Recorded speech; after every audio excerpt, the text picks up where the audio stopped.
That is 8000 kg engine pools a train of 5 wagons. तो 8000 kg का engine है और वो कैसे पुल कर रहा है? ये इंजन है 8000 kg का और इसी में 5 वैगन जुड़े हुए हैं। तो डिफरेंट वैगन्स में कुछ ना कुछ सामान भरा होगा, हो सकता है कुछ ना कुछ कोयला भरा हो या कुछ भरा हो। These are 5 wagons and it is pulled by engine.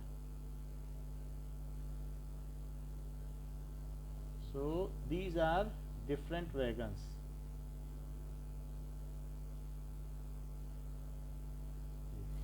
And ये इंजन है जो इन सबको पुल कर रहा है। आगे इंजन है और ये जो 5 है पीछे, ये क्या है? क्या ये वैगन्स हैं?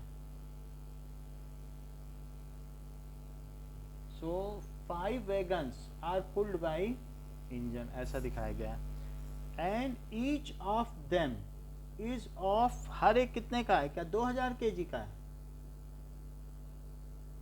2000 kg, 2000 kg, 2000 kg और 2000 kg। अच्छा, along a horizontal if engine exert a force 40,000 newton. अगर हम किसी चीज को धक्का देते हैं, so if we are lifting, अगर हम किसी ऑब्जेक्ट को मतलब ले जाते हैं तो हमारा वजन उसमें महत्वपूर्ण है कि नहीं है? It is not important what is our weight, our force is important. तो अगर इंजन इसको पुल कर रहा है, so is it important that what is the weight of engine और otherwise it is simply given. तो इंजन ने इस पे फोर्स लगाया, कितना फोर्स लगाया बताओ? ये फोर्स कितना है सारे वैगन पर? इंजन का काम है फोर्स लगाना, तो इंजन ने फोर्स लगाया है, इट इज 40,000 न्यूटन। तो इतना फोर्स लगाया और कितने डिब्बों को खींचा बताइए? टोटल मास क्या है? ये तो फोर्स हो गया, और इनका टोटल मास बताओ, इनका वैगन्स का। इसका खुद का तो नहीं चाहिए ना, ये तो सोर्स है जो पुल कर रहा है। क्या अगर हम किसी चीज पे फोर्स लगा, हाँ, तो दैट इज 2000 इंटू 5, कितने वैगन है? 10,000 kg। तो ये हो गया, ये तो टोटल मास हो गया वैगन्स का, और इतना इंजन ने फोर्स लगाया और इतने मास को खींच रहा है। तो नाउ अब हमारे पास जो फर्स्ट क्वेश्चन पूछा गया नेट एक्सीलरेशन, तो एफ क्या होता है? क्या it is M A, Newton second law of motion. So it is second law of motion भी लिख दीजिए। तो फोर्स है 40,000 और मास है 10,000 और एक्सीलरेशन हमें निकालना है। So what will be the acceleration?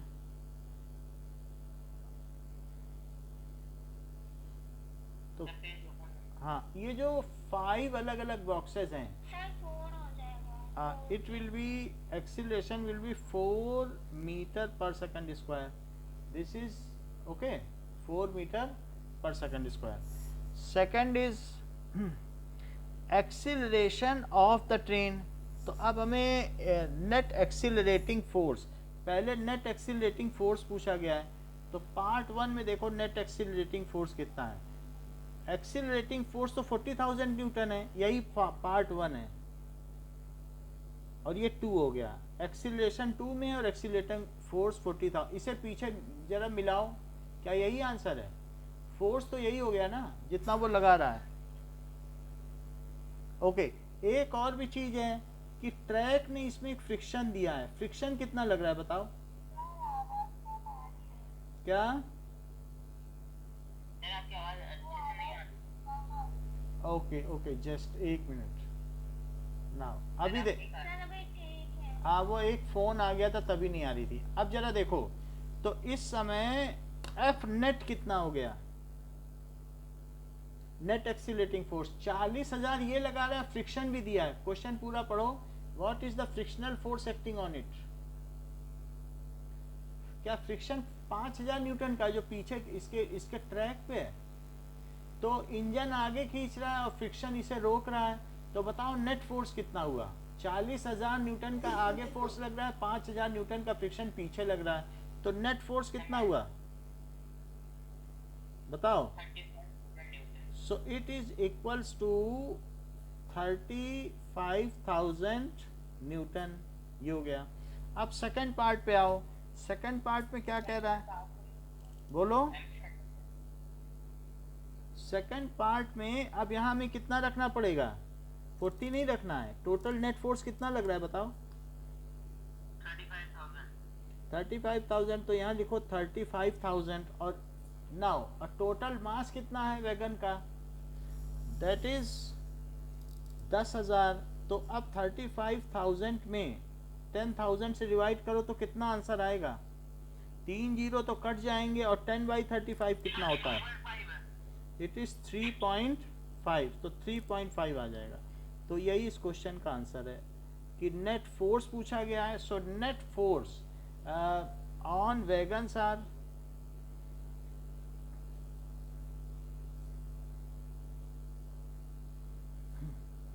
is 35,000 Newton and acceleration produced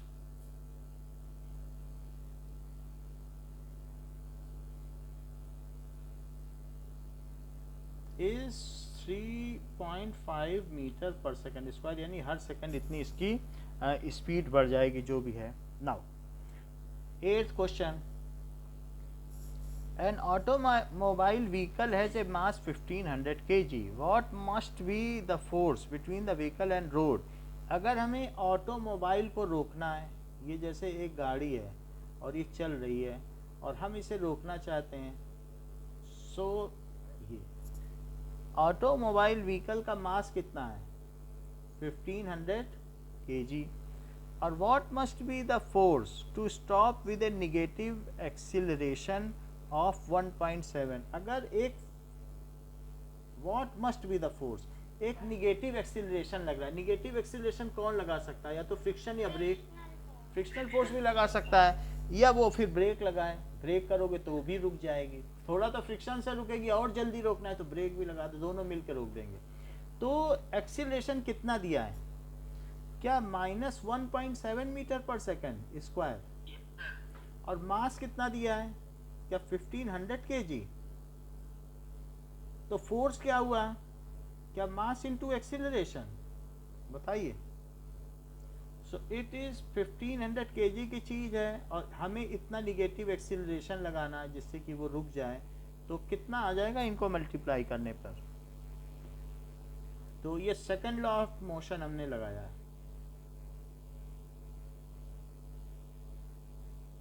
इसको मल्टीप्लाई कर लीजिए।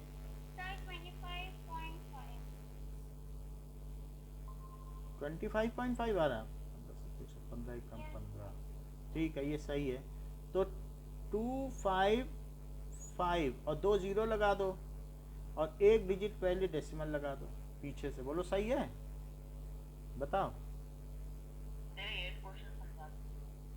0 इतने न्यूटन का फोर्स लगेगा, वो भी निगेटिव में।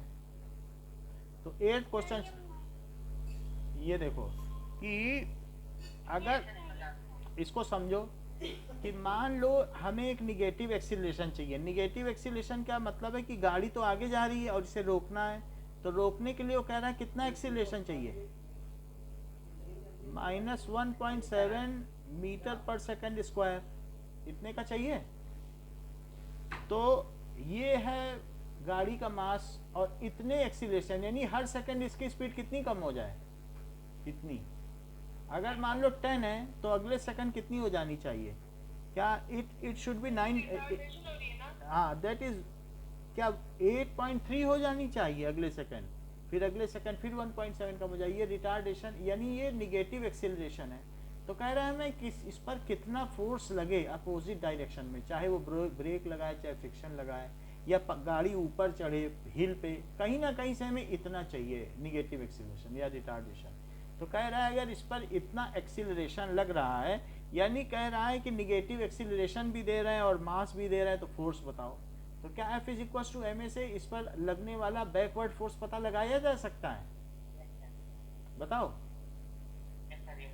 तो एक्सीलरेशन भी दे रहा है जो कि निगेटिव है, मास भी दे रहा है, तो हमें तो सिर्फ क्या करना है, एक तरीके का रिटार्डिंग फोर्स पता चलना चाहिए. So is the retarding force acting on it.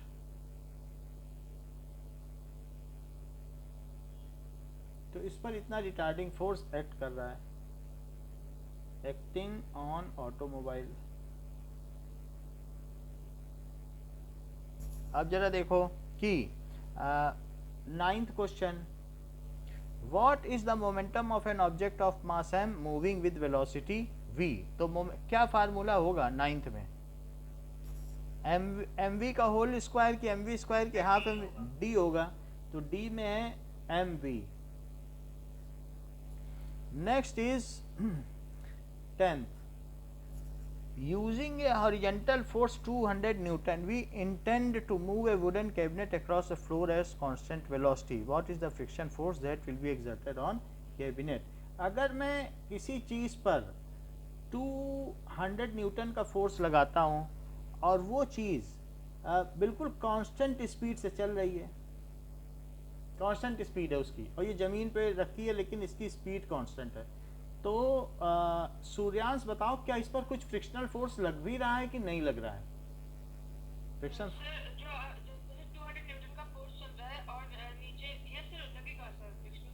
तो कितना लगेगा?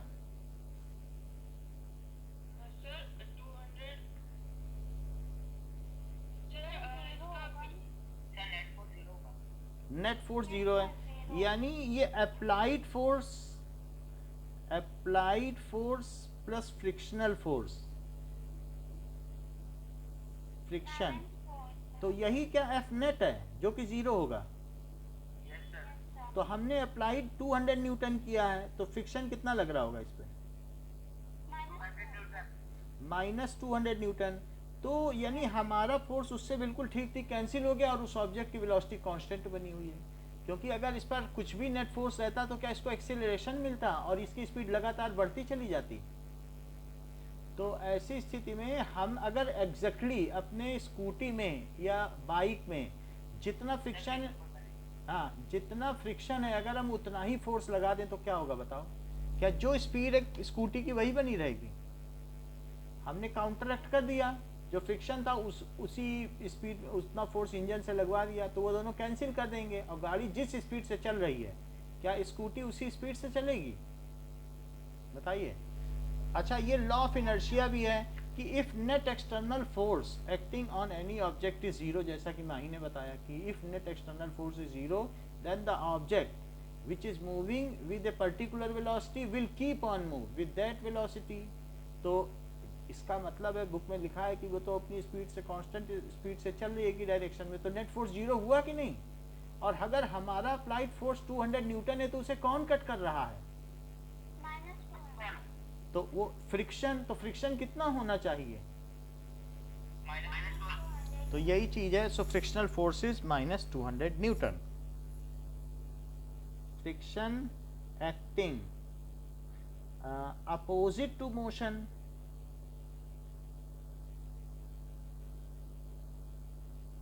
Is 200 newton. चूंकि मैंने अपोजिट लिख दिया तो निगेटिव साइन नहीं लगाया. फ्रिक्शन लिख दोगे तो नहीं लगाना है निगेटिव साइन, रिटार्डिंग फोर्स लिख दोगे तो भी नहीं लगाना है. कुछ भी ऐसा वर्ड यूज करोगे जिसका मतलब अगर अपोजिट है तब फिर निगेटिव साइन से बच जाओगे. अब देखो, लेट अस कम बैक. तो यहाँ तक हमने सेकंड लॉ ऑफ मोशन के आपको कुछ चीजें बता दी हैं. अब एक बात और बताओ कि फोर्स क्या होता है? क्या force is equals to change in momentum upon time होता है क्या? Change in momentum upon time. अच्छा, एक बात बताओ कि अगर एक बॉल आपके हाथ में आई और आप कैच कर रहे हो, so if A ball is coming in your hand and you are catching it, so that means अगर आप इसे कैच कर रहे हैं तो then आपको क्या करना पड़ेगा? 10, ये इसकी स्पीड कितनी है पहले ये देखो, ये 10 मीटर पर सेकंड से आ रही है and you want to catch it, ठीक है? So now we want to catch it, this ball को, तो कैच करने के लिए ये कैच करना चाहता है, तो कैच करने के लिए इसने क्या किया, तुरंत कैच नहीं किया, इसने क्या किया, हाथ को पीछे खींचा। जरा अपनी बुक में देखो, क्या उसने हाथ पीछे खींचा, यानी उसने फोर्स देर तक लगाया, तो उसने फिर हाथ को ऐसे कर दिया। हाँ, यानी ये देखो, क्या वो जब कैच कर रहा है तो हाथ पीछे खींच रहा है क्या, नीचे तक ले जा रहा है, वो ऐसा करके क्या लास्ट में जब अपने हाथ को उसने पीछे खींचा तो ऐसे ऐसे पीछे खींच रहा है और भी पीछे खींच रहा है, तो ऐसे करके वो क्यों कर रहा है, क्या वो ज्यादा टाइम तक फोर्स लगा रहा है, for more duration if force is applied. तो अगर टाइम बढ़ा दोगे, क्योंकि बॉल को तो आपको जीरो करना ही पड़ेगा, उसकी स्पीड वो कितने से आ रही, 10 से, और लास्ट में कितना करना पड़ेगा बताओ, 0 मीटर पर सेकेंड। तो आपको बॉल रोकनी है तभी कैच माना जाएगा, ऐसा नहीं कि बॉल उछल रही है आपके हाथ में कैच मान लिया गया, उसे रुक जाना है अंत में। तो चेंज इन मोमेंटम, तो अब इसी फार्मूले से बताओ, क्या यही सेकंड लॉ है, force is rate of change of momentum, बताओ। अच्छा, तो फिर मुझे ये भी बता दो कि चेंज इन मोमेंटम का क्या फार्मूला हुआ, लो ये तो प्रार्थना ने सही बता दिया, बोला टाइम उधर ले जाओ आपका चेंज इन मोमेंटम आ जाएगा। अच्छा, अगर मान लो हमें चेंज इन मोमेंटम क्या होता है, पी एफ माइनस पी आई, क्योंकि फाइनल माइनस इनिशियल इतना चाहिए आपको, तो it is only F into T. अगर हमें तो चेंज उतना ही करना है, बताओ इसका फाइनल मोमेंटम क्या हो गया, क्या इसकी फाइनल वेलोसिटी 0 हो गई, और 100 ग्राम की बॉल है, तो 100 ग्राम की बॉल है, तो जरा देखो फाइनल मोमेंटम कितना हो गया, तो इट इज एम वी, और इनिशियल मोमेंटम कितना हो गया, एम यू। और मान लीजिए उसने यहां से यहां तक हाथ लाने में उस बॉल में 3 सेकंड तक फोर्स लगाया, तो टाइम कितना कर दिया, 3 सेकंड। तो 3 सेकंड, मास है बॉल, 100 ग्राम में कितना किलो होता है बताओ, 100 ग्राम की बॉल है, बताइए कितना केजी है, यस, तो दैट इज मास को बाहर निकाल लो, और v minus you, it is f into 3, तो 0.1 किलोग्राम। कार्तिक v कितना है, u कितना है,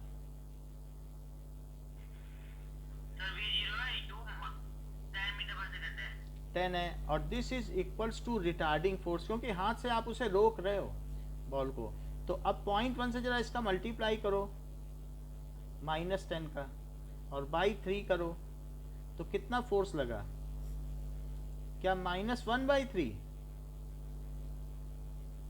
तो इट इज -0.33 न्यूटन। बताइए, समझ में आ गई बात, इतना फोर्स लगाया, तो उसने हाथ पीछे किया। अगर एक कोई कहता कि हम तो यही हाथ में झटके से पकड़ लेंगे बॉल, हम पीछे नहीं खींचेंगे, अगर वो कहता मैं 1 सेकंड के लिए फोर्स लगा रहा हूं, वो एक होता है, एक कह रहा है हम तो हाथ पीछे खींचते जाएंगे, और दूसरा कह रहे हैं हम तो झटके से पकड़ लेंगे, तो किस केस में ज्यादा फोर्स लगेगा। अगर दूसरा व्यक्ति यहीं पर पकड़ लेता है, चेक कर लेते हैं, if other player, other novice player, नौसिखिया खिलाड़ी, नोविस का मतलब क्या होता है, who is unexperienced, inexperienced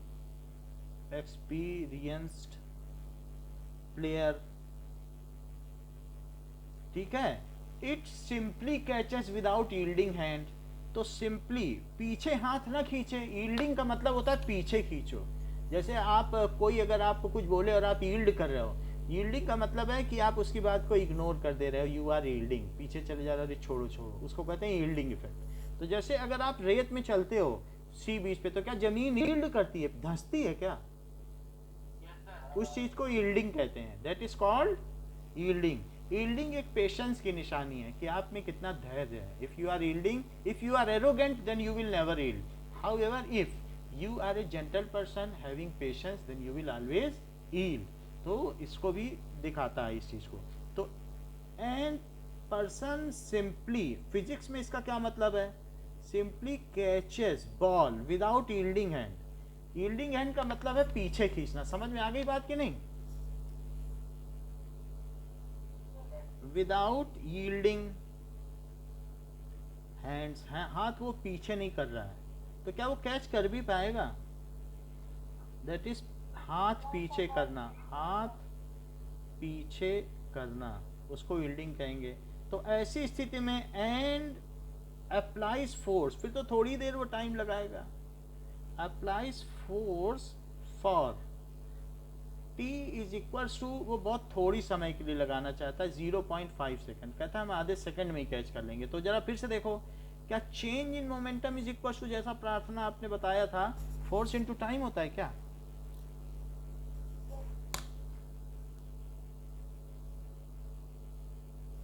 is equals to force into time. Change in momentum कितना हुआ है? बॉल को तो रोकना दोनों खिलाड़ियों को है, और टाइम है 0.5 सेकंड का, उसने जरा सा ही सेकंड लगाया। मास है 0.1, अंतिम वेलोसिटी 0 है, शुरुआती कितनी थी 10, तो F इंटू 0.5। तो अब इनको मल्टीप्लाई करो तो कितना आ जाएगा? क्या -1 आएगा?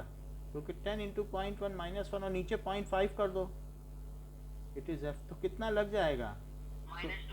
-10/5, दैट इज, तो इसको 2 न्यूटन फोर्स लगाना पड़ा। तो बताओ किसे आसानी हुई, इसने आसानी से किया कि इसने? हाँ, इट इज इजियर। अगर कोई ऊपर से ईंट फेंक रहा है तुम्हारी छत से, तो क्या झटके से पकड़ लोगे कि पीछे हाथ करोगे? अगर झटके से पकड़ा तो फिर आपकी बोन भी फ्रैक्चर हो सकती है, समझ लो। It will be a larger force. ऐसा फोर्स अप्लाई करना कितना खतरनाक हो सकता है कि नहीं। और आपने देखा होगा कि मकान बनता है तो लोग जो बड़े बड़े तसले को कैच कर लेते हैं, ऊपर से फेंका जाता है, लेकिन हाथ वो पीछे करते हैं काफी, so they yield hand, so that if, यहाँ पर देख लो, यही सबसे बड़ी बात है कि चेंज इन मोमेंटम क्या होता है? Is it force into time. तुमको यही मोमेंटम चेंज करना है। अगर टाइम बढ़ाओगे तो क्या फोर्स कम लगेगा? अगर चेंज इन मोमेंटम आप 10 का करना चाहते हो और टाइम 10 सेकंड कर दो तो फोर्स 1 है, और टाइम 1 सेकंड कर दो तो फोर्स कितना हुआ? हाँ, क्यों भाई, इन दोनों का प्रोडक्ट ही तो चेंज इन मोमेंटम है।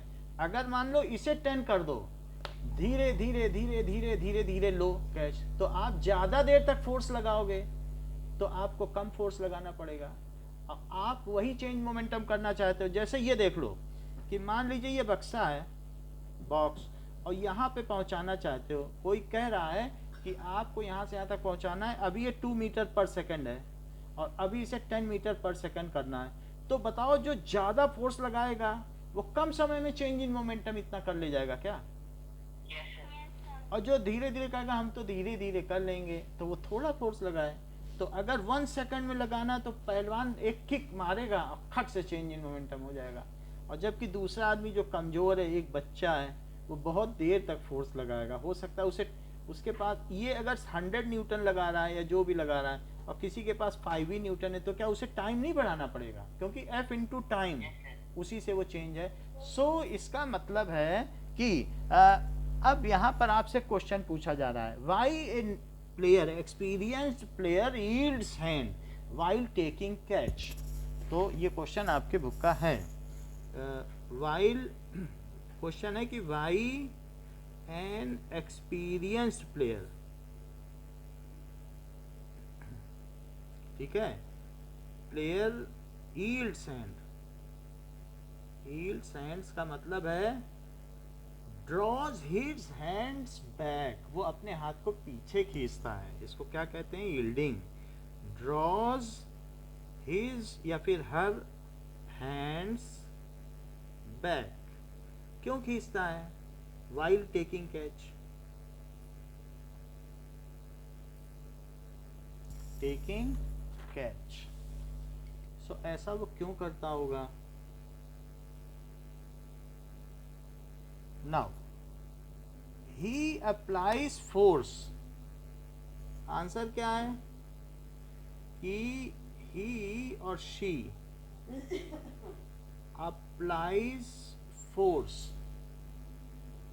For larger period of time, larger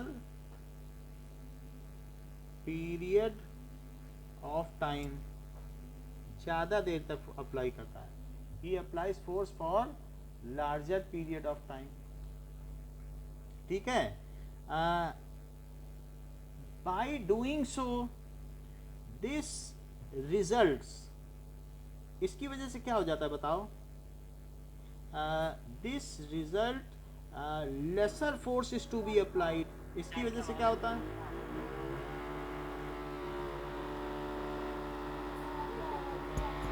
एक minute, lesser force is to be applied for same change in momentum.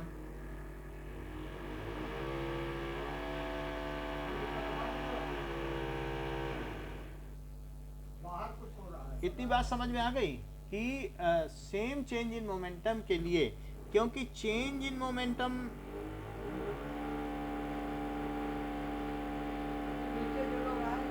ये सो अगर ज़्यादा टाइम है, टाइम इंक्रीज कर दिया जाएगा तो फोर्स लेस हो जाएगा कि नहीं? And comfortably catches the ball, so he applies force for larger period of time. This results lesser force is to be applied, इससे उसे कम फोर्स अप्लाई करना पड़ता है. एंड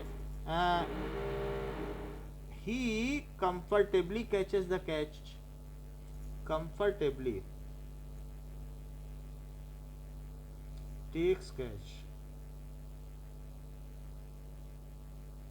बात समझ में आ गई कि आसानी, ये बढ़ा दिया तो ये कम हो गया कि नहीं? उसी चेंज ऑफ मोमेंटम के लिए बॉल तो रोकनी पड़ेगी, तो जो भी है वो तो बॉल रोकने के लिए ये बढ़ाओगे तो ये कम है, क्योंकि इनका प्रोडक्ट ही तो चेंज इन मोमेंटम है. फोर्स अगर मान लो आपने फोर्स बढ़ाया तो आपके बोन पे जर्क लगेगा, हो सकता है आपका लिगामेंट टूट जाए. अगर आप किसी बॉल को, कॉर्क की बॉल को या क्रिकेट बॉल को तेजी से पकड़ोगे तो क्या होता है बताइए? एक है जिसके हेलमेट पे बॉल लगी, अब वो अपने सर को पीछे कर लिया तो बॉल ज्यादा देर तक, जैसे आपको चोट लगी तो किसी ने चांटा मारा आपको गाल पे और गाल आपने पीछे कर लिया तो चांटा धीरे धीरे देर तक लगेगा, और यहीं रखे रहो तब टीचर चांटा मारे तो सोचो कितनी तेज लगेगा. उसने थोड़ी देर के लिए वही फोर्स अप्लाई किया तो उसमें ज्यादा, और अगर ज्यादा देर तक वही मोमेंटम रोका जाए तो बोलो वो आपको चोट लगेगी ही नहीं. बात समझ में आएगी नहीं? तो कई बच्चे आप देख रहे हो कि जब टीचर मारते हैं तो वो उसी डायरेक्शन में जाते हैं जिधर वो मारते हैं. बोलो, तो टीचर क्या बोलता है? सीधे खड़े रहो या हाथ को पीछे मत खींचो जब हम मार रहे हैं, अगर हाथ पे छड़ी मारी. बोलो क्यों कहते हैं?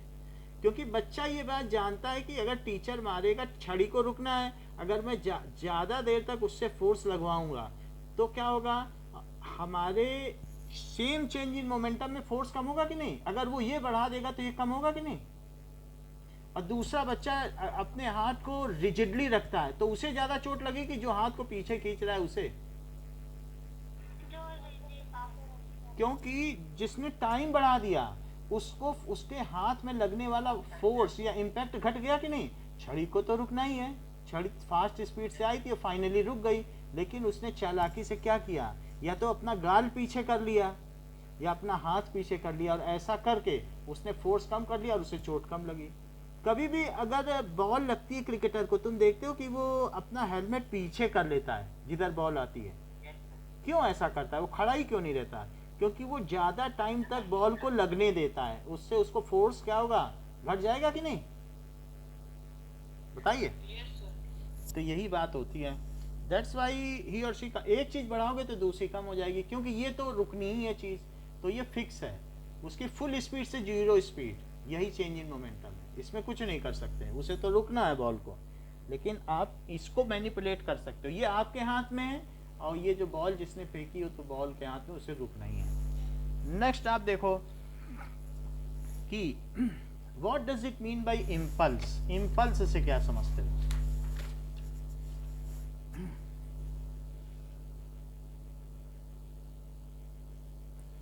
If some bat hits the ball, then there is variation of force, क्योंकि बॉल धीरे धीरे इससे टकराएगी, और धीरे धीरे ही टकराएगी नहीं, फिर बॉल का शेप भी चेंज होगा, फिर एक ऐसा टाइम आएगा कि ये फुल कांटेक्ट में आ जाएगी.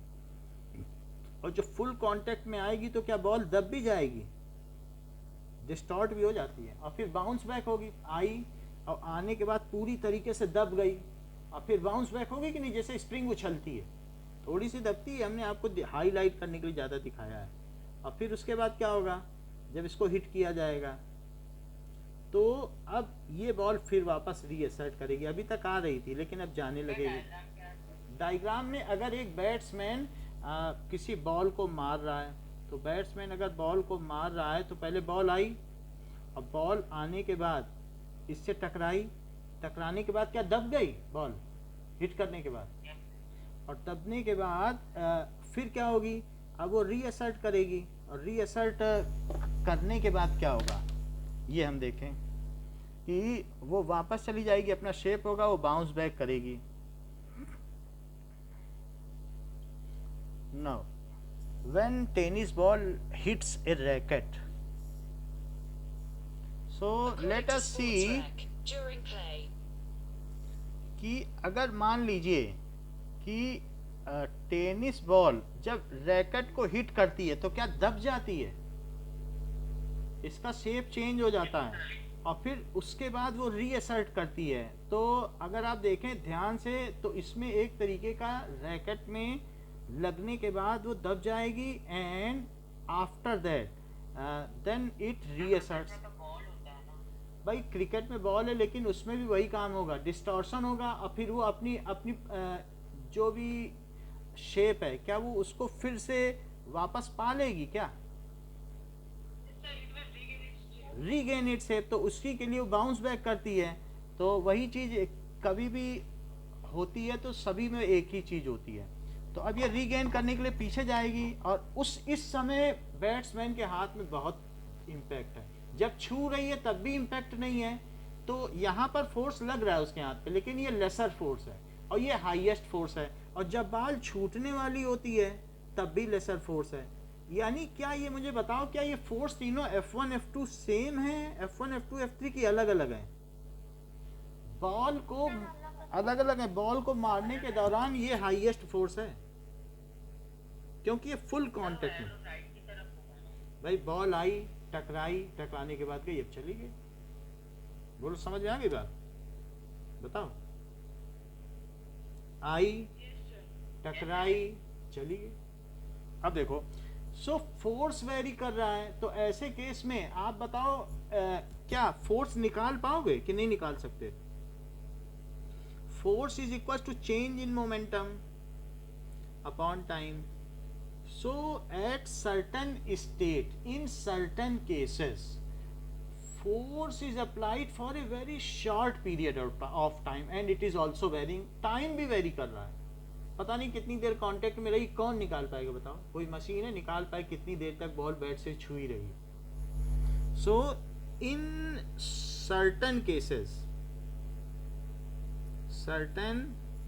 केसेस फोर्स इज वेरिंग, वो तो बदल रहा है, and time is so short, time बहुत छोटा है, so short that it is impossible to calculate it, उसे पता नहीं लगाया जा सकता। वेल टू कैलकुलेट इट, यानी न फोर्स पता लगाया जा सकता है न टाइम। अच्छा आप सीधी सी बात बताओ, ये एक दीवार है, बैट छोड़ दो, हमने दीवार पे बॉल मारी,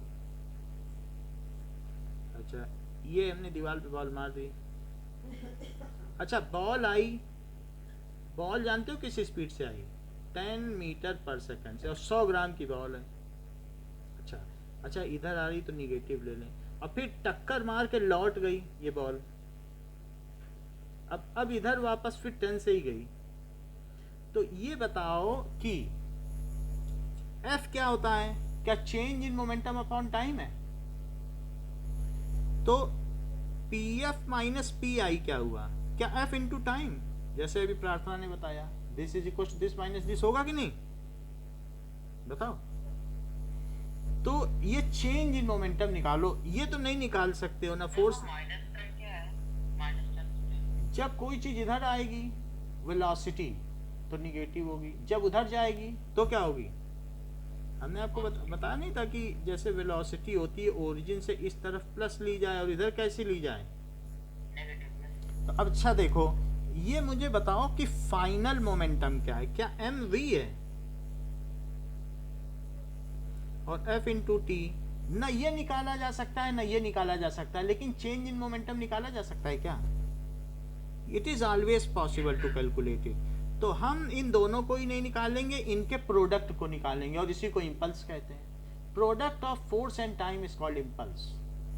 जरा इसे देखो, ये जो चीज है, अगर मैं मास रख दूं यहाँ पर 0.1 kg, फाइनल वेलोसिटी कितनी बताओ?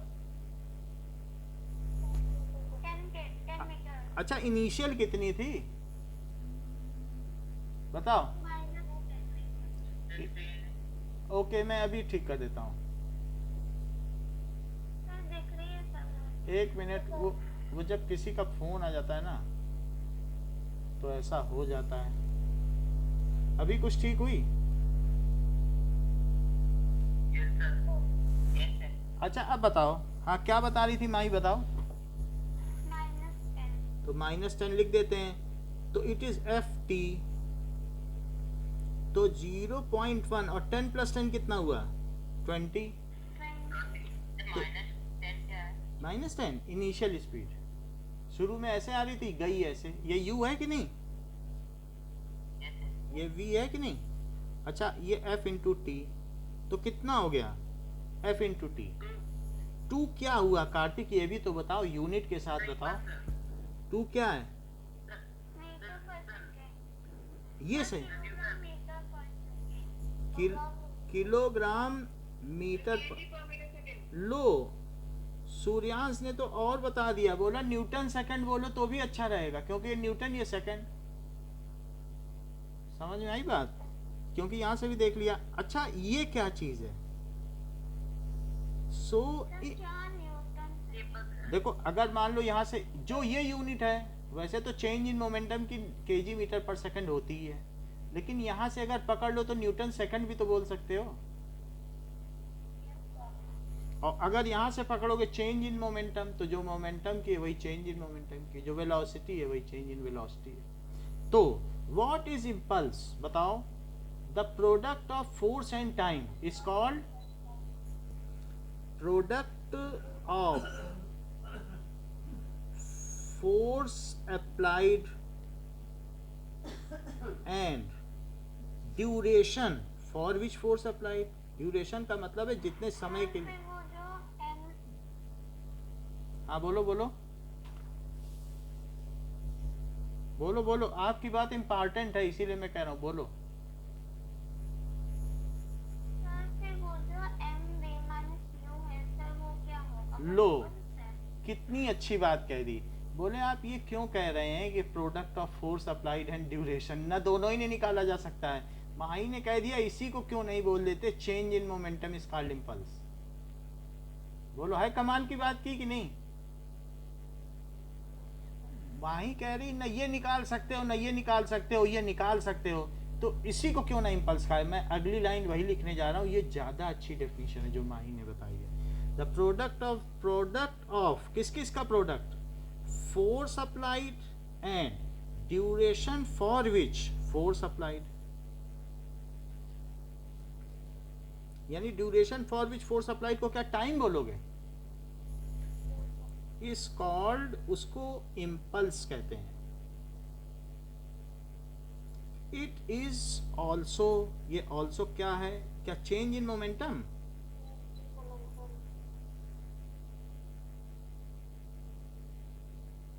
इट इज कैलकुलेटेड, ये कब कैलकुलेट किया जाएगा? when force is applied for a very short duration. When force is applied for very short duration. Now अनुराग बोलो, ये वेक्टर क्वांटिटी है कि scalar?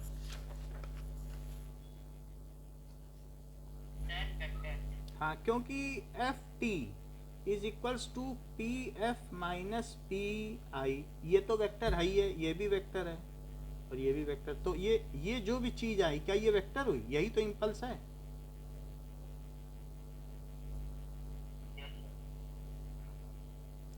It is vector quantity. Anurag, इसकी 2 यूनिट बताओ इम्पल्स की। बताइए।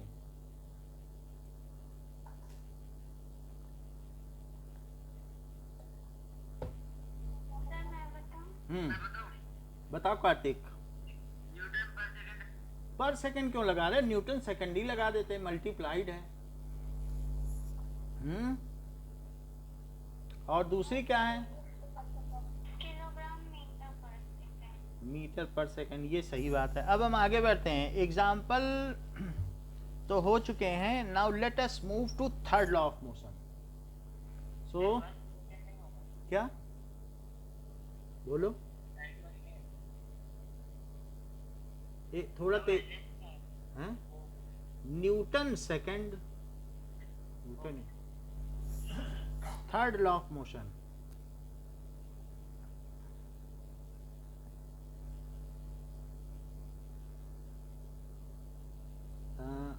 थर्ड लॉ ऑफ मोशन के लिए कुछ चीजें देखें कि कभी कभी क्या होता है कि किसी चीज पर जब हम कोई एक्शन करते हैं तो उस पर रिएक्शन होती। मान लो अगर आप दीवार पर बहुत तेज एक आप इसी तरीके से मुक्का मारो, if you are blowing a fist to the wall, then what will happen? So will it hurt you? Yes sir. और अगर तेजी से मारोगे तो और तेज होगा, और जेंटली मारोगे तो धीमे से होगा। If you are throwing a ball on wall, तो आप जितनी तेजी से मारोगे, क्या रिएक्शन भी उतनी तेजी से होगा? क्या वॉल भी उस बॉल को उतनी तेजी से धक्का मारेगी?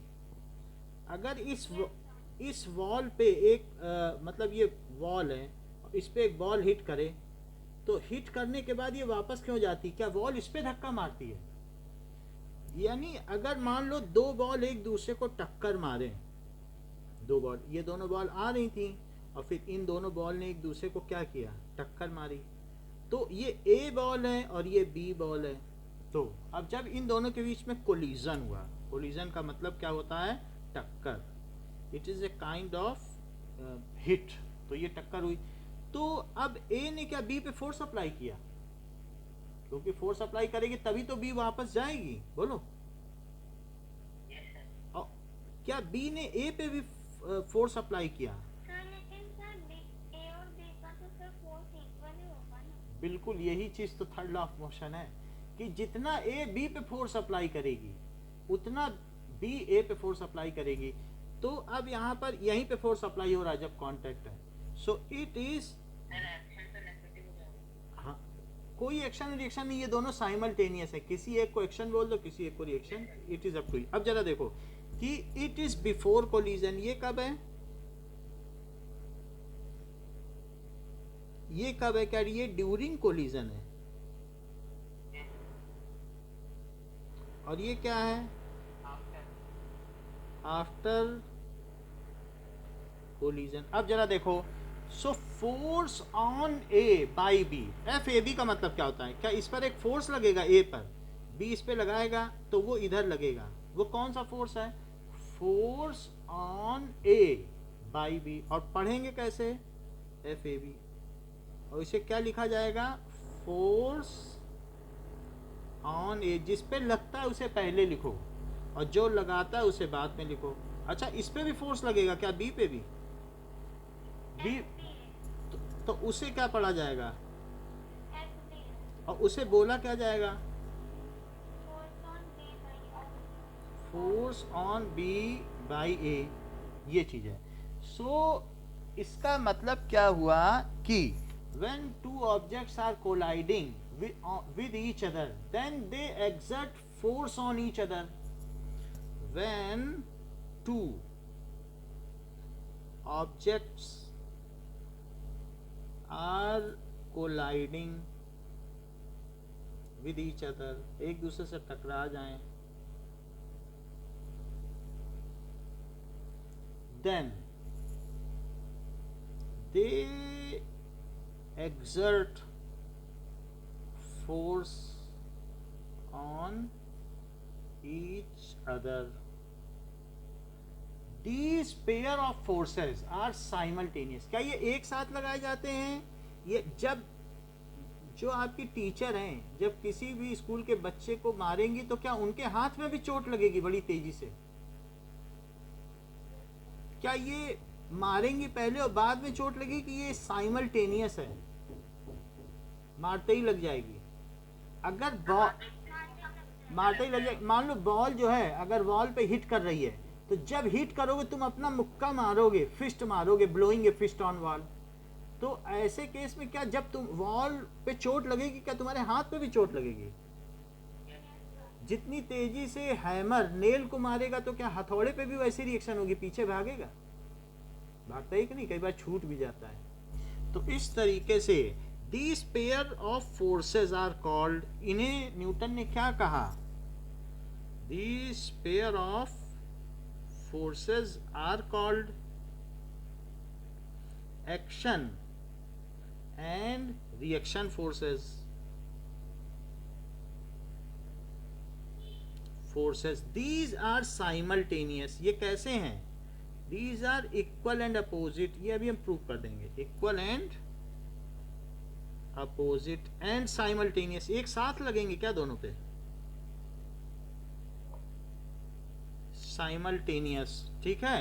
And any force can be termed as action force and other force can be termed as reaction force. Any force can be termed का मतलब उसे कहा जा सकता है। टर्म्ड एज, किसी एक को एक्शन बोलो और दूसरे को क्या बोल दो? And other as reaction force. मेरे कहने का मतलब है कि जो एफ ए बी फोर्स है वो किसके इक्वल है? क्या एफ बी ए के इक्वल है? और क्या ये अपोजिट हैं? Action and reaction forces are equal and opposite. यही Newton third law of motion है। ये आपकी बुक में देखो कहीं लिखा होगा, अब इसमें बोल्ड में तो नहीं लिखा, तो फिर हमें ढूंढना पड़े।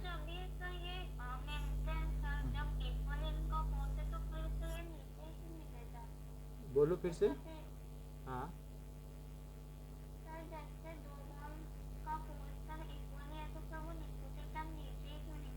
हाँ ग्रेविटी होगी। जैसे दो बॉल है ना, ये जमीन पे टक्कर मार रही हैं, या किसी कैरम बोर्ड में या स्नूकर पे, स्नूकर खेलने जाते हैं, तो एक बॉल इधर से आई, एक ने इधर से मारी, तो ये किसी नीचे इन पे एक तरीके का सपोर्ट है, तो टक्कर मारने के बाद लौट गई। ऐसा होता है, समझ में आ गई ना?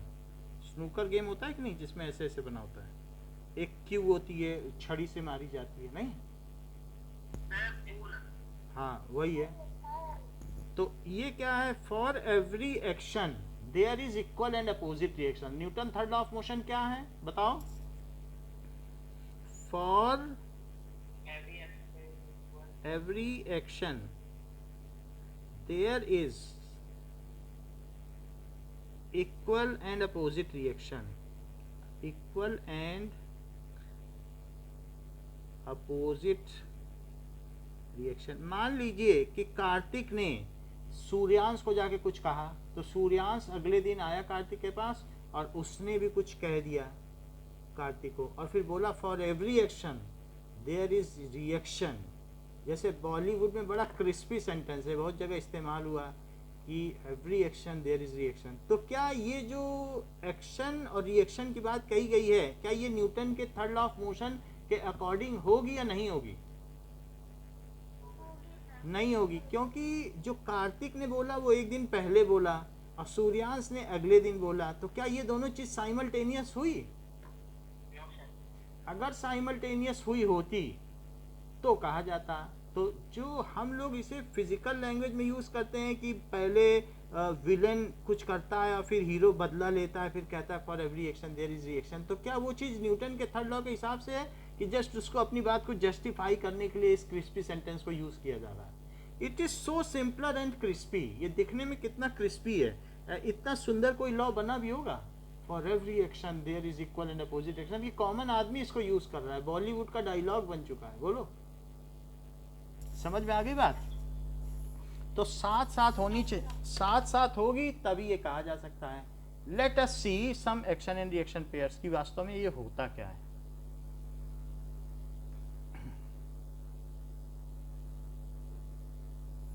Action and reaction pairs.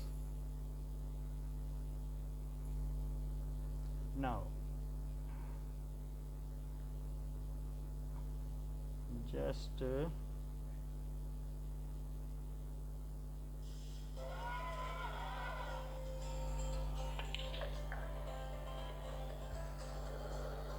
देखो, अब इसको जरा एक बार देख लें तो चीजें पता चले।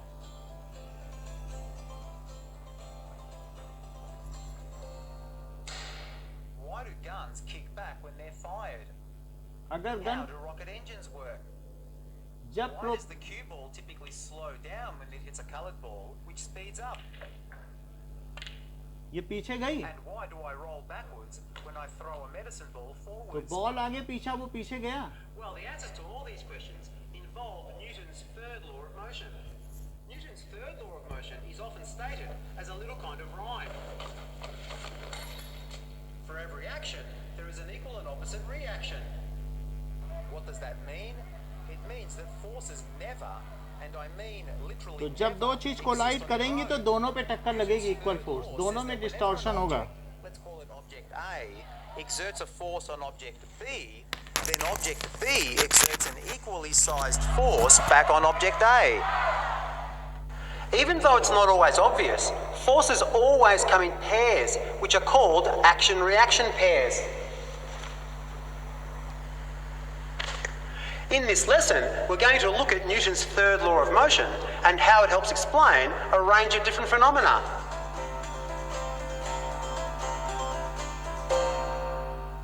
If I push this trolley, trolley A, into this trolley, trolley B, you can probably guess what's going to happen. Trolley B will experience a force that will accelerate it towards the right. Let's have a look. No surprises there. Trolley A provided a force on trolley B, which made it accelerate. However, there wasn't just one force acting, there were two. At the same time that A Just was see. exerting a force on B, ये which slower made हो B गई। speed तो up, उसने इस पर B force was लगाया। exerting a force on A in the देखो opposite slower हो direction. गई।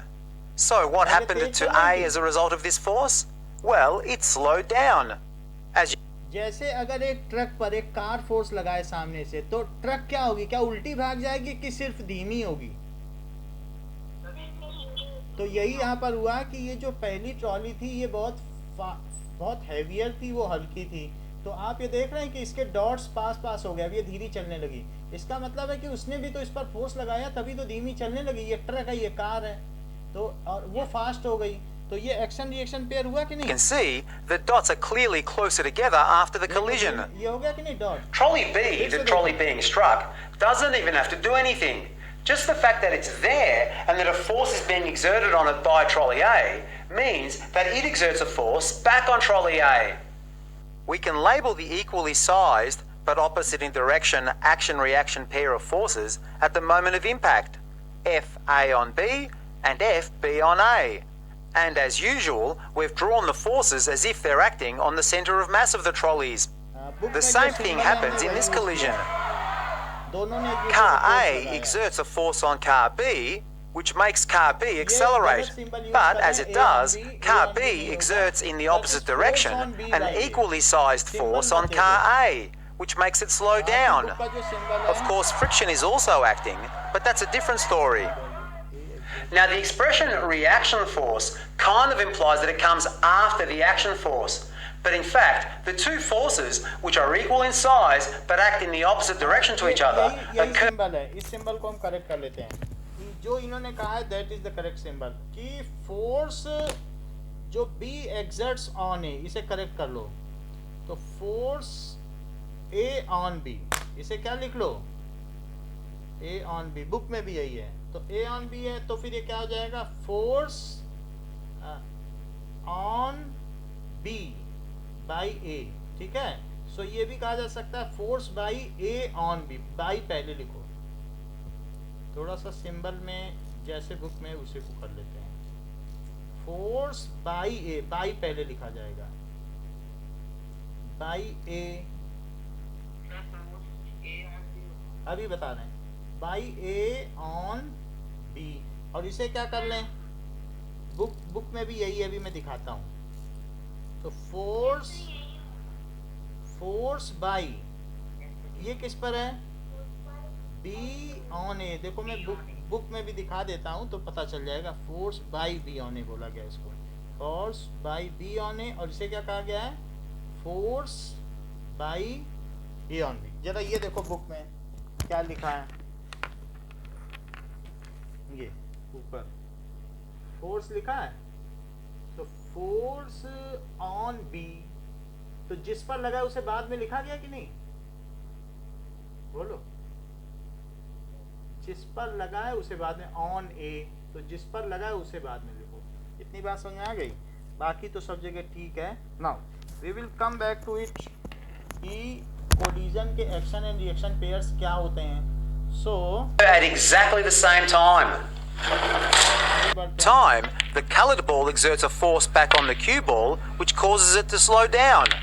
This process can occur any number of times in quick succession. The so-called Newton's cradle demonstrates this exact principle as well. As does this collision. Human A exerts a force on human B so that human B speeds up, and at the same time, human B, just by being there, exerts a force back on human A, which makes human A slow down.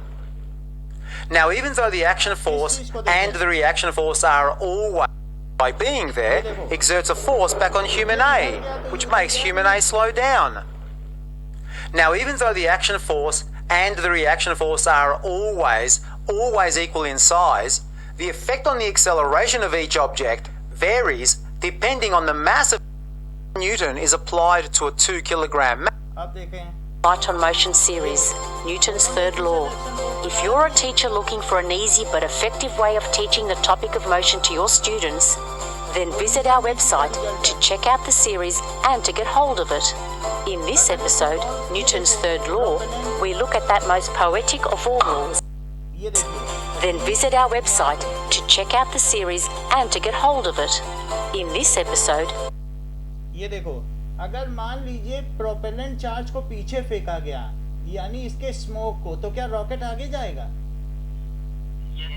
तो क्या ये जो jet का principal है या जो spaceship है वो इसी पर बेस्ड है कि पीछे फ्यूल फेंको, या हम लोगों की स्कूटी से या बाइक से धुआं पीछे निकलता है तो गाड़ी आगे जाती है, या ट्रेन से धुआं पीछे जाता है तो गाड़ी आगे जाती है? क्या ट्रेन में एक होता नहीं कि स्मोक ऊपर से निकलता है, तो धुआं आगे तो कोई नहीं दिखाता है आप लोगों में, धुआं पीछे जाएगा तभी तो गाड़ी आगे जाएगी कि नहीं?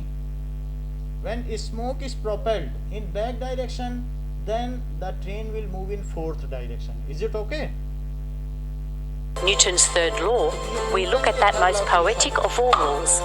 For every action, there is an equal and opposite reaction. Newton's third law, in conjunction with Newton's other two laws of motion, can help us explain how rocket engines work, how our muscles work, why there's more to designing robots than just building motors, why guns kick back when they're fired, why we move backwards when we throw a ball forwards, and a whole lot more. You can read the full transcript of the program, complete.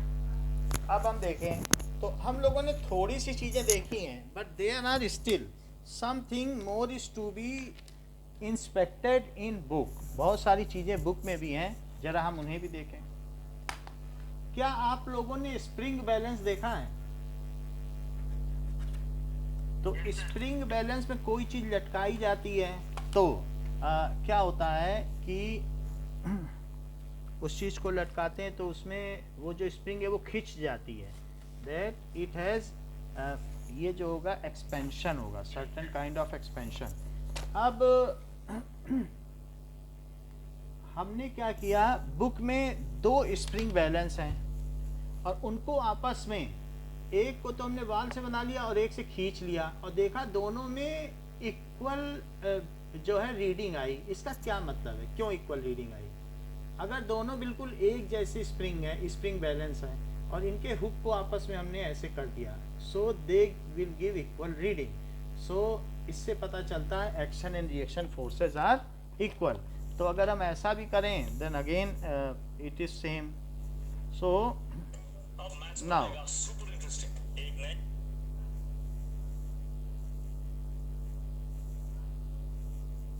if two spring balances are connected and pulled just let us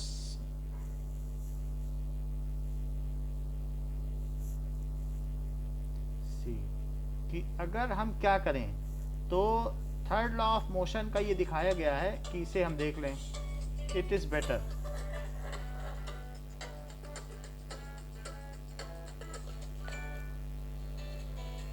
Newton's third law of motion.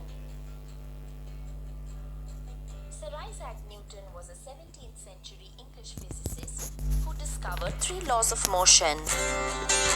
Newton's third law of motion states that for every action there is an equal and opposite reaction. In other words, if object A exerts a force on object B, then object B also exerts an equal force on object A.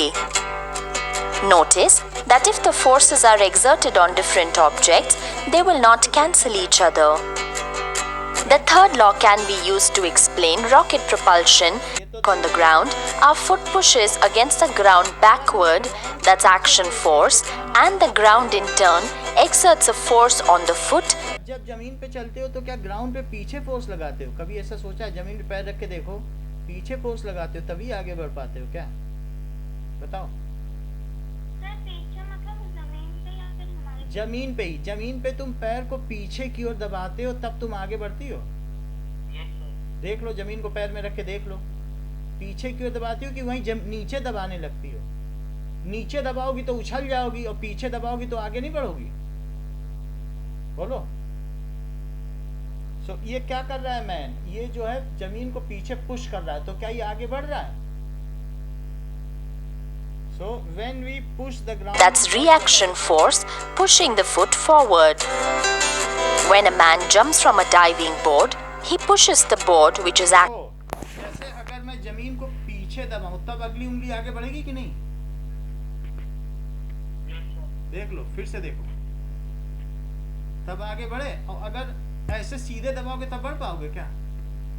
पीछे दबाना पड़ेगा तब आगे. वो उनमें motion नहीं होनी चाहिए, लेकिन पीछे दबा रहा हूँ फिर आगे बढ़ रहा है. ऐसा हो रहा है. ऐसे ही अगर आपको और भी कुछ ऐसे एग्जांपल्स मिल जाएंगे. एक्शन एंड रिएक्शन पे बहुत सवाल है. ये देखिए, action force and the board in turn pushes the man forward in अगर the वो opposite इसको जो direction, flank है, which is नीचे दबाता reaction है तो क्या force. आदमी उछल जाता है क्या? Birds, while flying, push the ये air अपने पंखों को downwards with the नीचे help of दबाती है their तब बल wings, ऊपर उड़ती है which is क्या? action force, and the air in turn exerts a force on the bird in the upward direction, that is reaction तो वो force. नीचे पंख करेगी फिर वो उड़ Here is जाएगी. an experiment which इस proves spring में देखो. Newton's third law of motion. Materials required: 2 spring balances of different least count, an iron stand fixed on a table. Procedure: arrange the stand तो बस इसको आप equal इसी to में वो कर लो. 0. You will feel that the spring balance is तो being दोनों pulled बैलेंस back. में इक्वल रीडिंग आएगी. Both the समझ में आ रही spring बात कि नहीं? balances will show the same force. Repeat the process. The समझ 2 में आ रही string बात? balances will continue to show the same forces. तो इस तरीके Tabulate से all the अब कई बार readings. आपने So ये we किया है कि जैसे कई बार बैलून फोड़ने वाला खेल खेला है. यहाँ पे भी दुर्गा पूजा होती है तो वो गन पीछे जाती है क्या जब आप बैलून पे मारते हो? तो it is a kind of recoil. तो पहली बात हमने आपको बोलिए. हाँ हाँ हाँ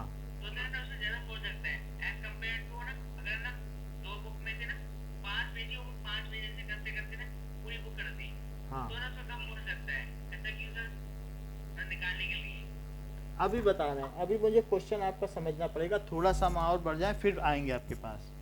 फिर मैं आपको पूरी बात बता देता हूँ. तो स्प्रिंग के केस में आपने देख लिया. और अब जरा गन के केस में देखो. इफ बुलेट फायर्स तो क्या होगा? तो मान लीजिए ये पिस्टल है और पिस्टल में ये अगर एक बुलेट बाहर निकल गई, सो बुलेट लीव्स, तो क्या ये पिस्टल पीछे जाएगी? सो इसको कहते हैं रिक्वाइलिंग. तो इसमें क्या हो गया? और ये फायरिंग अ बुलेट. तो फायरिंग अ बुलेट जनरली इसको एक्शन कहा जाता है. और इसे क्या कहा जाता है? रिएक्शन। अच्छा, ये कुछ जो फायरमैन है इसमें से लॉट ऑफ वाटर निकल रहा है और यहाँ पर मकान में आग लगी हुई है, तो इसको बुझाने के लिए बहुत सारा पानी। तो ये जो फायरमैन है क्या ये पीछे जाएगी? ये होस पीछे भाग जाएगी। तो जो फायरमैन है जो इसे पकड़े हैं तो वो क्या कर रहे हैं, क्या इसको होल्ड करने की कोशिश करेंगे कि आगे इसे होल्ड किया जाए जिससे कि ये पीछे ना भाग जाए। So they push it in forward direction. एक दो नहीं, कई मैन लगते हैं, सिर्फ इसे होल्ड नहीं करना है, इसे क्या करना है, इसको आगे की ओर पकड़ के रखना है। तो so that they apply a force in forward direction so that to balance. नहीं तो ये होस क्या होगा बताओ, वो भाग जाएगा। तो जब पानी आगे निकलता है तो क्या वो होस को पीछे भेज रहा है? बताइए, क्या कभी आपने देखा है कि when a horse, so horse जब ये चलता है तो क्या करता है कि व्हेन इट मूव्स, तो ये अपने इस यानी लेग्स को क्या करता है, क्या पीछे की ओर धक्का देता है, और उसकी वजह से क्या होता है कि वो अपने लेग को पीछे की ओर धक्का दे रहा है और वो फिर क्या होगा, ठीक है। सो कोई भी अगर गाड़ी है और वो पीछे की ओर धक्का देगी then it moves in forward direction, manage to move, ऐसा होता है कि नहीं। So pushes the ground back and in turn, अगर वो किसी कार्ड के साथ भी है तो कार्ड के साथ है या ऐसे भी है, then that it moves in forward direction. तो it is a kind of, ये ऐसे एक्शन करता है तो इसको क्या मिलती है, रिएक्शन मिलती है। इन द सिमिलर मैनर, यहाँ पर ये दिखाया गया है कि अगर वाटर है और आप कहीं पर एक ग्राउंड में उतरना चाहते हो और एक ये बोट है, तो बोट से जब आप एक पैर इस पर रखोगे और if you want to move in this direction, तो मान लीजिए आप इस तरीके से मूव करना चाहते हैं, एक पैर आपका बोट पर है और एक पैर आपका इधर है ना, तो ये दोनों है। So if you want to move in forward direction, तो आप जब इस बोट को छोड़ोगे तो क्या बोट पीछे जाएगी और आप आगे जाओगे। तो आपने बोट से उछल के इधर आए तो बोट पीछे चली गई, तो क्या यही एक्शन एंड रिएक्शन है। और एक और भी चीज़ है कि मान लीजिए आपने एक बहुत भारी थैली अपनी बहन को पकड़ाई, तो क्या आपकी ये जो ये वॉकर है वो पीछे जाएगा, क्योंकि जैसे थैली आगे गई तो क्या आपका वॉकर पीछे गया, और फिर जब आपकी सिस्टर ने आपको थैली पकड़ाई तो क्या वो भी पीछे गई। तो इस तरीके के गेम से भी आप देख सकते हैं there are action and reaction pairs. तो यहाँ पर क्या दिखाया गया है कि when how what is the principle of jet engine. Question पूछा जा रहा है कि ये जो जेट इंजन है तो जेट इंजन का प्रिंसिपल क्या है। इसमें लॉट ऑफ स्मोक पीछे से निकल रहा है और ये जेट इंजन आगे जा रहा है और स्मोक पीछे जा रहा है। So jet engine works on Newton's third law of motion.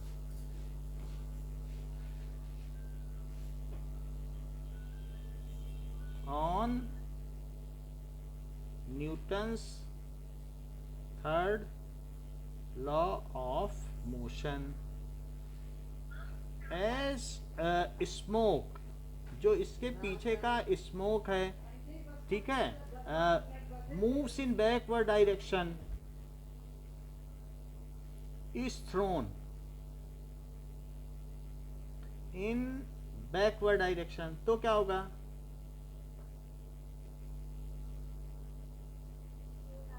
then due to reaction, किसकी वजह से, jet plane, fighter jet plane moves in forward direction.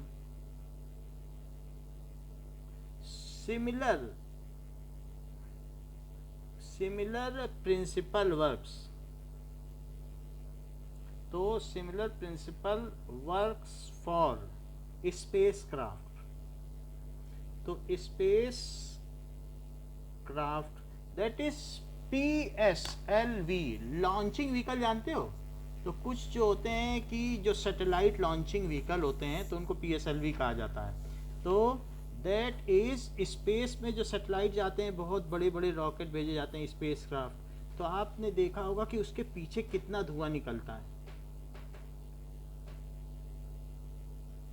तो बहुत सारा इसमें स्मोक निकलता है, तो स्मोक पीछे जाता है तभी क्या, बोलो बताइए। So similar is the principle when bullet is fired, then bullet moves, तो जो बुलेट है moves in forward direction,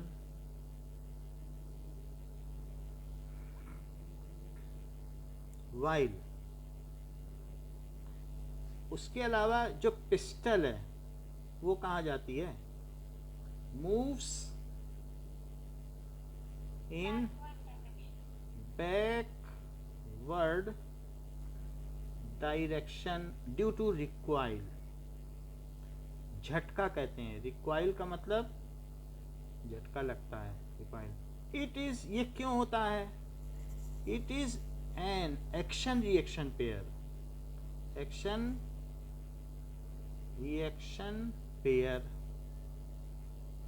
and it happens due to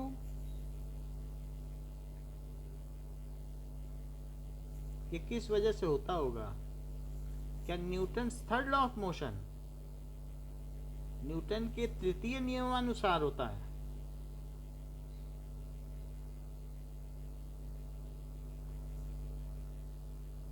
So why firefighters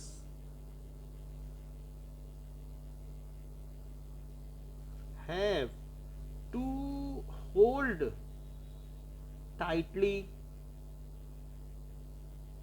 the hose throwing a lot of water?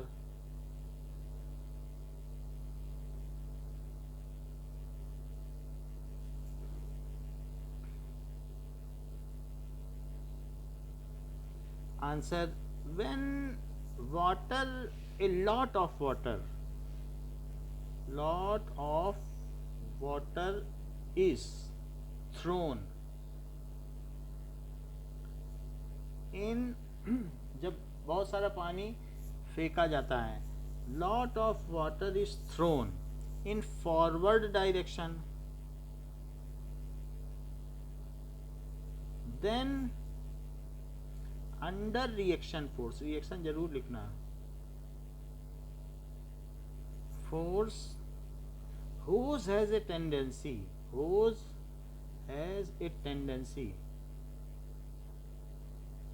to move in backward direction,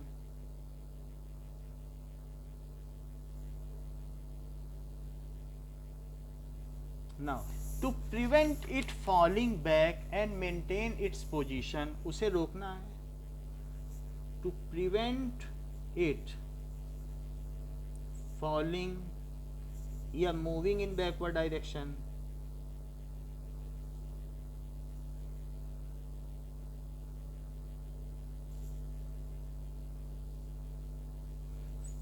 जो fire fighters हैं या अग्निशमन कर्मचारी, fighters hold it tightly,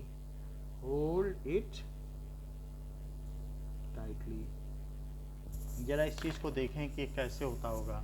so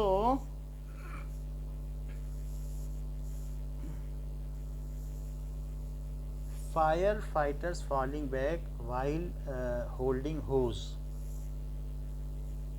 Now we will see कि बोलो,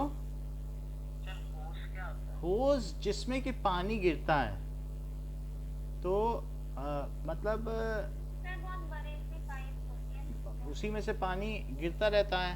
सो यहाँ पर हम देखेंगे कि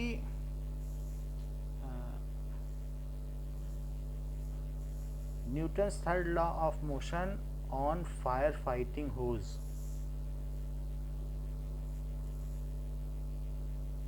जस्ट एक मिनट, कि ठीक है। इसी तरीके से बैलून अगर कभी आपने देखा है हवा पीछे जाती तो आगे भागता है, बताओ, छोड़ दो तो हवा पीछे जाएगी तो क्या बैलून आगे भागेगा? सर फिर तो क्या करें? एक मिनट, ये लो। सो दिस हैपेंस, नोट कर लिया? Yes sir. Okay, now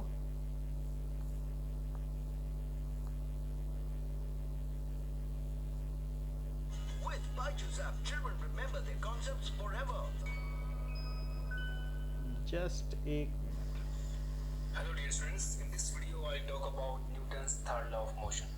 Newton's third law of motion states that to every action there is an equal and opposite direction reaction. Means प्रत्येक क्रिया के बाद ठीक विपरीत दिशा में उतनी प्रतिक्रिया होती है। यहाँ पर क्रिया प्रतिक्रिया यानी कि एक्शन और रिएक्शन, रॉकेट आपका ऊपर की ओर जाता है, ठीक है। तो रॉकेट का यहाँ पर ऊपर की ओर जाना संभव हो पाया है न्यूटन्स थर्ड लॉ की वजह से, ठीक है। तो यहाँ पर हम न्यूटन्स थर्ड लॉ से रिलेटेड हम कुछ मोस्ट इंपॉर्टेंट पॉइंट नोट कर लेते हैं। पॉइंट नंबर 1 कि एक्शन और रिएक्शन जो है, तो प्रॉब्लम यहाँ पर यह है कि मान लो, देखो ये प्रॉब्लम क्या है कि जितने फोर्स से हॉर्स कार्ट को पुल करेगा उतने ही फोर्स से कार्ट भी हॉर्स को पुल करेगा।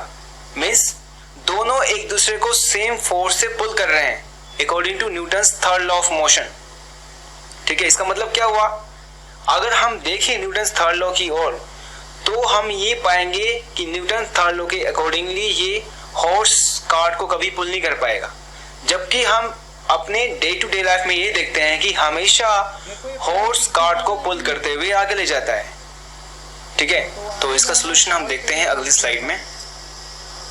फिर से देखो, क्या ये अब ये तो हम ये पाएंगे कि न्यूटन थर्ड लॉ के अकॉर्डिंगली ये हॉर्स कार्ट को कभी पुल नहीं कर पाएगा, जबकि हम अपने डे टू डे लाइफ में ये देखते हैं कि हमेशा हॉर्स कार्ट को पुल। यहाँ पर आप देखिए, घोड़ा पीछे की ओर फोर्स लगा रहा है और आगे जा रहा है, और कार्ट इससे बंधा हुआ है तो कार्ट भी इसके साथ जा रहा है। जब इसने पीछे जमीन को पुश किया तो क्या अर्थ ने इस पर एक फॉरवर्ड डायरेक्शन में फोर्स लगाया है क्या? बोलो। और तो इसने पीछे की ओर पैर को पुश किया तो अर्थ ने इसको एक रिएक्शन दिया और कार्ट इससे बंधा है और कार्ट भी इसके साथ मूव कर गया है। यही बात यहाँ दिखाई गई है। तो ये आपके में क्वेश्चन भी है कि ये कैसे करता है, तो that we will see it. तो अब आगे देखें, इसमें तो इतना ही दिखाया गया है ना। वी विल, तो we have seen so many instances की क्या क्या चीज़ें होती हैं। अब हम आगे की बात करते हैं कि law of conservation of momentum. तो इस चैप्टर का जो सबसे इम्पॉर्टेंट चीज़ है, एक तो सेकंड लॉ ऑफ मोशन है और फिर दूसरी इम्पॉर्टेंट चीज़ है law of conservation of momentum. जो बाकी के सवाल हैं आपकी एक्सरसाइज के वो इसी पर हैं। इसका मतलब क्या है? Law of conservation of momentum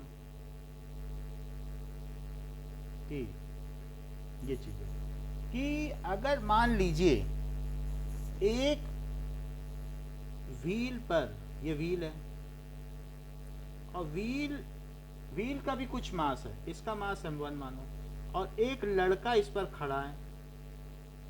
so if boy is standing on it, और ये चल नहीं रहा है, अगर इस चीज को पूरा एक सिस्टम मानो तो इसका अभी इनिशियल मोमेंटम कितना है बताओ? लड़के का मास m2 है। क्या अभी ये कहीं चल रही है व्हील कि नहीं चल रही है? सो इनिशियल मोमेंटम कितना है? क्योंकि ना ये कार्ट चल रही है और ना लड़का चल रहा है, तो m1 वो भी u है और m2 क्योंकि वो भी खड़ा है तो u। तो बताओ m1 कुछ होगा, लेकिन m1 में मैं 0 का मल्टीप्लाई कर दूं और m2 भी कुछ होगा 0, क्योंकि कोई चल ही नहीं रहा है। तो इनिशियल मोमेंटम कितना है? अगर ये लड़का इस पे कितना भी चल ले, क्या ये कार्ट को मूव करा सकता है? ये कुछ नहीं करा सकता है कि ये कितना भी कुछ कर ले, this cart will not move. इसे दूसरे का सहारा लेना पड़ रहा है। आप देखो यहाँ पर क्या हो रहा है, कोई चीज बाहर फेंक रहा है तब जाके उसकी कार्ट मूव की है। ऐसे अगर अपनी कार्ट पे चलता फिरता रहेगा तो क्या इसकी कार्ट कभी मूव करेगी? Can not move. कर सकती है ना फिर। कैसे करेगी? हाँ, कैसे? वो कुछ भी है, वो अगर कार्ट से उतर जाए, जैसे ये उछल के नहीं उतरा था, तब तो कार्ट मूव कर जाएगी। वो सोचे कि हम कार्ट पर ही खड़े रहें और कुछ करते रहें। तो सर अपनी मर्जी से बोलो, दो कार्ट नहीं होनी चाहिए। मेरा कहने का मतलब है कि एक सिस्टम है कि अगर सिस्टम पे सारे, एक बस में बहुत सारे यात्री बैठे हैं और सारे यात्री पीछे जाएं आगे जाएं तो कुछ नहीं होगा। अगर खड़ी है बस तो वो दौड़ने लगे यात्री, है बहुत स्मूथ भी है तो भी कभी कुछ नहीं हो सकता है, क्योंकि ये जो फोर्सेस हैं ये उस इंटरनल सिस्टम पे एक्ट कर रहे हैं। सो किसी के चलने फिरने से अगर कोई मूविंग बॉडी में भी इधर उधर चल फिर रहा है तो उससे बॉडी कहीं नहीं जाएगी। वो जिस स्पीड से चल रही है उसी स्पीड से क्या होगी, चलती रहेगी। हाँ, अब मान लो कि ये लड़का, जैसे आपने कहा, इधर कूद जाए, तो अगर ये बॉय इधर जंप कर जाए तो क्या होगा बताओ? तो ये लड़का आगे गया इधर की ओर, तो कार्ट किधर गई? क्या ये पीछे जाएगी? तो ये एक इसका m1, ये m2 मास है और ये m1 मास है। मान लीजिए इसको भी कुछ वेलोसिटी है, तो इसकी वेलोसिटी v1 ले लो और इसकी वेलोसिटी क्या ले लो, v2। तो फाइनल मोमेंटम क्या हो गया? मान लो वो उछल गया कार्ट से, तो फाइनल मोमेंटम क्या हुआ? इन दोनों का सम करो, क्योंकि इन दोनों का मोमेंटम फाइनल मोमेंटम है। तो ये हुआ m1v1 और फिर क्या हुआ, m2v2। तो ये कहने का मतलब है, क्या इस पे कोई बाहर से फोर्स लगाया गया है कि इन लोगों ने आपस में ही लगाया? अगर मान लीजिए एक बहुत अच्छी सी टेबल है, स्मूथ है, उस पर बहुत सारी चींटियां चल रही हैं, तो उन चींटियों के चलने से क्या वो कार्ट मूव कर जाएगी कि वो इस सिस्टम के अंदर चल रही हैं? वो उस कार्ट को नहीं मूव करा सकती। भाई आप देखो, बहुत सारे फोर्सेज हैं इस मेज पे लगे हुए हैं, सब पार्टिकल एक दूसरे को बाइंड कर रहे हैं, तो बाइंड करने पर भी वो इंटरनल है और पेयर वाइज एक दूसरे से कैंसिल हो जा रहे हैं क्योंकि इक्वल एंड अपोजिट है। तो क्या ये मेज कभी रात में खिसक जाती है इधर उधर, जबकि इसके सारे पार्टिकल एक दूसरे को बाइंड किए हुए हैं? तो वो एक्शन और रिएक्शन के जो फोर्सेज है वो पेयर वाइज हैं और टोटल मिलके जीरो है ना। बाहर से फोर्स लगेगा तब तो ये सिस्टम मूव करेगा, और अंदर से अगर कोई फोर्स कितना भी लग जाए तो वो चीज total momentum, initial momentum final momentum के इक्वल होगा। If no external force is applied on any body, तो no external force is applied on a system. System में एक आदमी भी हो सकता है, दो भी हो सकते हैं, जैसे यहाँ लड़का और कार्ट है। Then the total momentum of system is conserve. वो बदलता नहीं है, जो इनिशियल सब पे डिपेंड होता है, लेकिन फिर भी एक बार देखो, जैसे बाहर से फोर्स नहीं लग रहा ना, इस पे कोई लगा रहा है, सिर्फ सिस्टम वाले आपस में लगा रहे हैं, तो क्या जो इनिशियल मोमेंटम है वो फाइनल मोमेंटम के बराबर होगा? मेरा कहने का मतलब है कि जो यहाँ पर m1u आया और प्लस m2u आया, क्या वो m1v1 और प्लस m2v2 के बराबर होगा? क्यों? क्योंकि इस पे फोर्स नहीं लगाया गया। So if no external force is applied, क्या चीज कही गई है? If no external force is applied, ठीक है, ऑन ए सिस्टम या पेयर ऑफ बॉडीज, दो बॉडी ले लो, pair of objects, then its total momentum is conserved। इसका जो टोटल मोमेंटम है वो बदलता नहीं है, क्योंकि फोर्स लगाओगे तभी तो मोमेंटम बदलेगा। बोलो, हाथ से फोर्स लगाते हो तो क्या बॉल को रोक लेते हो, उसके मोमेंटम को बदल देते हो क्या? बताओ, फोर्स लगाओगे तभी तो किसी चीज की स्पीड बदलनी है, बढ़ानी है, कम करनी, तो फोर्स लगाना पड़ेगा कि नहीं? अब फोर्स लगाओ ही ना तो बदल पाएगी। then its total momentum is conserved। ये एक्सटर्नल क्यों कहा गया है? बाहर से फोर्स लगाया जाए, अंदर के फोर्स नहीं माने जाएंगे। कौन सा फोर्स लगाना चाहिए? Is conserved. अगर लिफ्ट में बहुत सारे लोग हैं, वो ऊपर चढ़ने लग जाएं, लिफ्ट के नीचे जाने लग जाएं, तो क्या लिफ्ट अपने आप चल देगी? वो एक सिस्टम है, वो सिस्टम कहीं नहीं मूव कर सकता है, वो कुछ भी नहीं हो सकती उस लिफ्ट में। इसलिए अगर नाव के लोग सोचें कि हम उसमें जो चप्पू ना चलाएं, या ये नाव है और कह दें कि हम लोग इधर उधर चल के ही पार कर जाएंगे, थोड़े उधर चलो थोड़े उधर, तो क्या ये नाव जो है यहाँ यूपी से बिहार पहुँच जाएगी? कह रहे हैं हम लोग इसी में चलते हैं, चलो यूपी से बिहार चलें, और ये लेके नहीं गए चप्पू, बोलो पहुँच जाएंगे? नहीं पहुँच सकते, क्योंकि चलने फिरने से अगर ऐसे होता तो बस में लोग चल चल के आपस में अंदर ही चल फिर के पहुंच जाते सब जगह। तो उसका टोटल मोमेंटम कंजर्व रहता है अगर बाहर से फोर्स ना लगाया जाए। इट इज कॉल्ड, इसको क्या कहते हैं? Law of conservation of momentum. मतलब क्या कहा गया है?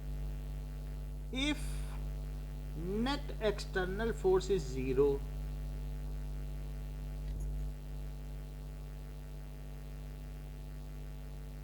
then total initial momentum of a system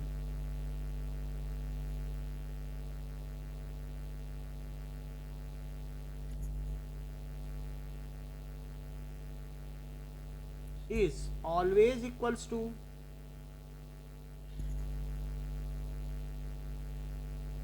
total final momentum of system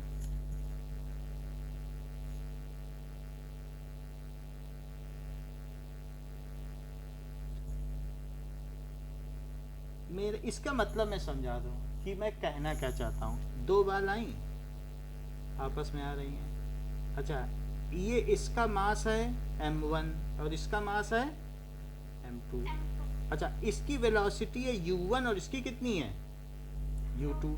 अच्छा अब ये टकरा गई, क्या इन लोगों ने आपस में ही फोर्स लगाया है और बाहर से किसी ने नहीं लगाया है? बोलो। सर फिर ये आएंगे कैसे? दोनों की एक दूसरे की तरफ चल नहीं तो टक्कर नहीं मारेंगे? आके टक्कर मार दी, बाहर से तो नहीं लगाया। जैसे दो खिलाड़ी आपस में टकरा गए तो कोई तीसरा उन्हें तो धक्का नहीं दे रहा है ना, वो दोनों एक सिस्टम है। वो तीसरा बाहर से ना आए तो ये पूरा एक सिस्टम माना जाएगा। ये क्या माना गया? सिस्टम। तो टक्कर से पहले बिफोर कोलिजन जो इनका मोमेंटम है, क्या उसे इनिशियल मोमेंटम कहा जाएगा? क्या m1 u1 plus m2 u2? Yes sir. और टक्कर मार के फिर ये दोनों फिर वापस जाने लगी, जैसे स्नूकर के गेम में बोला था, या अभी कार्तिक ने क्या नाम बताया था स्नूकर वाले गेम का, तो वही नाम है पूल का गेम। तो इस तरीके से अब ये v1 और v2 से जाने लगी, तो बताओ फाइनल मोमेंटम क्या हुआ after collision? m1 v1 plus m2 v2। तो law of conservation of momentum के नियम के अनुसार क्या होगा? क्या pi is equal to pf हो जाएगा?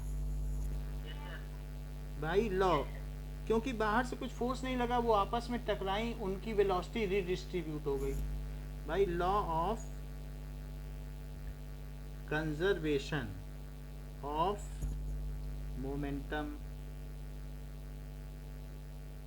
जो PI है वो PF के इक्वल है, because no external force is applied. तो m1 u1 और प्लस m2 u2 वो किसके इक्वल हो जाएगा?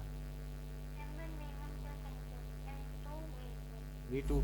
क्या यही चीज आपके पेज नंबर 124 में सबसे ऊपर लिखी है क्या?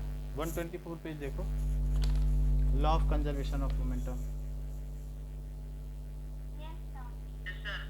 MA UA plus MB UB। तो इस चीज का प्रूफ हम अगले क्लास में करेंगे कि वास्तव में ये है क्या चीज, इसे कैसे प्रूफ किया जाए, बट ये बेसिक लॉ है। Okay, thank you, welcome.